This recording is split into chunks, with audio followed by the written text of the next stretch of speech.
If driving fast cars you like, if low bars you like, if old hymns you like, if bare limbs you like, if Mae West you like, or me undressed you like, why nobody will oppose. Anything goes. Action. Whoops. Came from a dream about a group of guys just sitting in a disabled toilet, just getting on with their lives, just playing cards. I just thought, came up with a couple of jokes, wasn't it? Like, let's make a film about these two guys that are just in a disabled toilet, and it just pretty much went from there. The making that went into Two in a Room, we came up with the concept one morning, and a finished sort of first draft of the script was completed by at the end of that day. And we just needed to spend the next 2 weeks where we spent perfecting the script and putting together a shot list, so that when we got on the day, because we knew we would only be filming for a couple of hours, and we didn't want to return back to the location with the same props, food, costumes. We wanted to make sure we got it all done in one, so a shot list was essential to getting all of the shots done as fast as possible. Because it was a very fast process, you would expect it to be a very poor project, but in fact it has been one of the better ones that I've done because of the sheer amount of planning. Because it's quite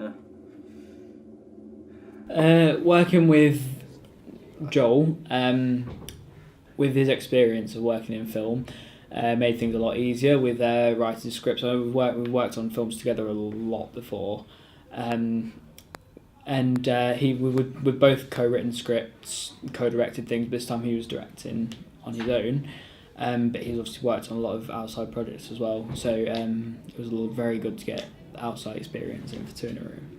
Zach was my co-writer. He was an actor, and he was very much my other part in making this production. Neither of us took a higher or more forward position. We each were on the same sort of level, and we both helped each other immensely in getting this project done. That's cool. So just look around. Harry as well. Harry's my friend from outside of school. We both go to an acting school together, and I've known him for like the past 4 years. We have done countless amounts of film projects and theatre projects together. So working with Harry, he knew exactly what he was doing. He's very used to like the film industry, and he's brilliant at what he does. It's the first time I've ever worked with Harry in terms of acting. Shush! No! We clicked really well, and he's a really talented actor as well.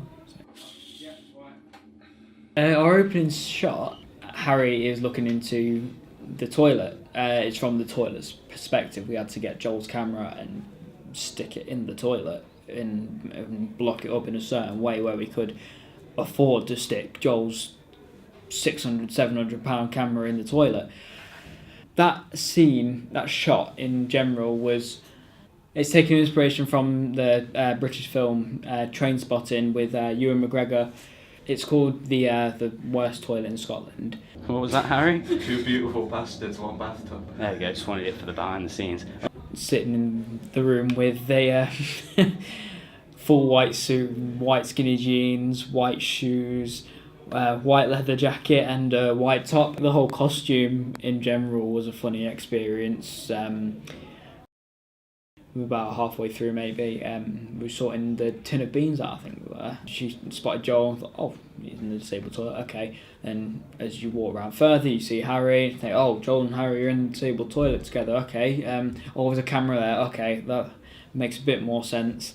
And then you see the guy there dressed up as a Backstreet Boy with his full white gear on, and you think, hang on, something's not right here.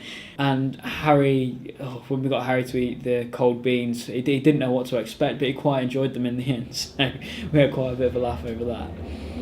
Yeah, they're not that bad. Our critical investigations being about enigmas and plot twists, twist endings, things like this. Two in a Room fits in really well. I think anyway, with the ending, obviously when you see the ending it might take a couple of times. Some people it's taken a couple of times to really get what's going on, a couple of times watching it. Theorists that we studied were Barths and also Todorov. In our short film it shows these two people in harmony, then all of a sudden there is a disruption in that sense. Things almost get solved before it's all twisted on its head. So we didn't want to stick with the basic Todorov way of storytelling. In that we put in flashbacks, and this is where Barths comes into it in the way we tell things, the subtle hints. Stop. I'm just saying what you're thinking. A year before we made Two in a Room, me and Joel made a film called Tendencies, and it was very different in the fact that I played a character called, it was Detective Gary Giannetti, and Joel played a character called Ronald Fletcher, and it was very different. This is very different in the fact that took a lot of inspiration from the film noir and modern noir genre. And it was very stereotypical for that genre, but this, it's not very typical for any genre. It takes things from your modern noir with world-weary protagonists, and then you've got your drama, 'cause it's all drama. You've got comedy aspects in there, thrillers as well, with the plot twists at the end. It's all over the place, and I think it's a lot more fun working on films like this, because I think you get a lot more from a director's point of view. Warm summer sun beaming down on me, the birds singing, the crickets chirping, all of that released myself all into the river. It was paradise. The editing process was another huge part of the film. We made multiple surreal and real edits. We also had an original extended version. And it was a matter of choosing which one we liked better, which conveyed the story better, different effects and stuff. Some made the film a lot funnier, highlighted these funny moments with maybe some funny music or sound effects. Then the final edit that we went with, the realistic, almost quite gritty, it's quite terrifying when you really actually think about it. There's sections where you can hear murmurs and babies crying, when in our surreal edit we had a Coke advert playing on top of Harry drinking his can of Coke.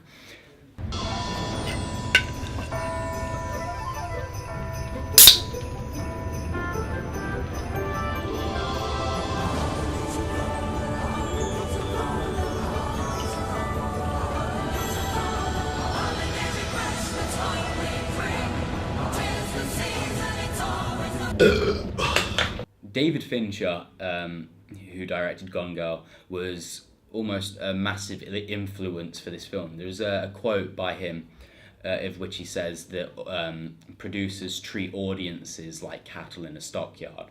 And it's very much this whole concept of film producers hand everything to the audience on like a gold plate, telling them exactly what to feel, who to like, telling us all the background, and often as well there's a lot of because a lot of the times they're made out like we're very simple beings watching these films. It's just a lot of action and they need to keep you entertained. But David Fincher doesn't see it that way. He thinks more about putting in little clues and really developing the characters and making us sort of emotionally connect to these characters. And so for Two in a Room, it was essential to me and Zach that we didn't give our characters names. Although we refer to the characters as names in the writing, just to make it a bit easier, we didn't want to give them names, because a lot of people don't realise when they're watching it, but these two characters are nameless. They can be whoever you want, but you create such a bond with these characters that it's almost like you're almost just watching into a little segment of their life. You don't know the rest of them, but you can sort of make assumptions. They talk about little stories in their past, and it's all these little bits of info to just add on to who these characters are. And it was also essential that we did all these twists and we made the dialogue to talk about the past and to link together seamlessly. We also don't mention what's going on in this place that these two guys are just trapped in, sort of thing. We don't mention why they're in that room, maybe who put them in that room. We don't mention the names of anyone in their past. What we mention is just these two people. And it really creates a bond with them, and it makes the audience really think about who they are and what we are watching. And I feel like because of that, the film is very unlike anything I personally have seen before. It's very individual in that sense. And it's the type of films I like. Personally, I'm a huge fan of thrillers, and watching like the story unfold, and for the big twist ending at the end of Two in a Room, it's something that no one really sees coming, although there are little hints scattered about.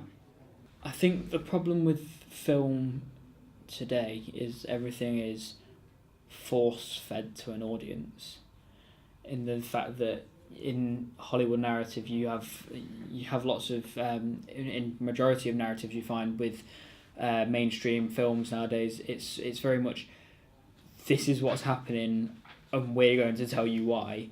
But I think especially in independent film you get more of, okay, here's a clue as to what is happening, but this could also be happening as well, so you'll have to figure that out for yourself. And I think that's a much better way to give someone an enjoyable product.